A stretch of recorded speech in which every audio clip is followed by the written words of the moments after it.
104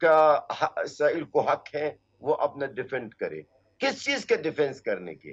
ایک ان کا سپاہی ہلاک ہوا تھا اور حماس نے بالکل ذمہ داری قبول بھی نہیں کی ہے. رفح کے اندر ہے. رفح کون سا یہ رفح وہ سٹی ہے جو مصر کا حدود کے ساتھ ہے, یعنی مصر کا سرحد کے ساتھ ہے.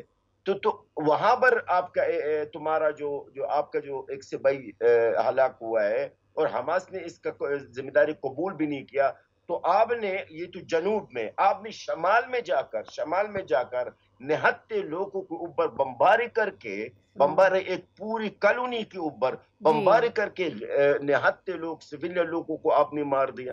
تو آپ یہ جو مارکو روبیو یا کوئی بھی ہو, آپ ان کی بیانات بنا جائے. یہ بس سے بردہ بہت کچھ ہے, پردے کے پیچھے بہت کچھ ہے. جو بھی اسرائیل نے رات کو کیا ہے اور جو کر رہا ہے اسرائیل, وہ امریکہ کی منظوری سے. یہ باتیں جناب سے دنیا کو دکھانے کے لیے کہ ہم اسرائیل کو یہ کہہ رہے ہیں, فلانا یہ کر رہے ہیں, یہ سب باتیں سر آپ کبھی بھی کسی کی باتوں میں نہ جایا کریں. آپ ان کی practically you see what he is doing. اس امریکہ کا آپ عمل دیکھیں وہ کیا کر رہا ہے. امریکہ اسرائیل کو کھلنا اجازت دی ہے, اور ساتھ ساتھ امریکہ جو ہے ڈونلڈ ٹرمپ کل ڈیفینڈ کر رہا ہے اسرائیل کو کہ جی اسرائیل کو حق حاصل ہے کہ وہ اپنا ڈیفینڈ کرے. اللہ اکبر. ایک سپاہی تمہارا آپ کا ہلاک ہوا, اس کی بدلہ میں 104 لوگوں کو, سویلین لوگوں کو شہید کیا ہے, اور 257 اور شہداء میں سے 46 بچے. اور آپ کہیں گے کہ اسرائیل کو پاور کریں گے یعنی نتنیاہو پہ دباؤ ڈالیں گے. نہیں سر, ایسی کوئی بات نہیں. سبسکرائب کریں اور بیل دبائیں تاکہ کوئی خبر رہ نہ جائے.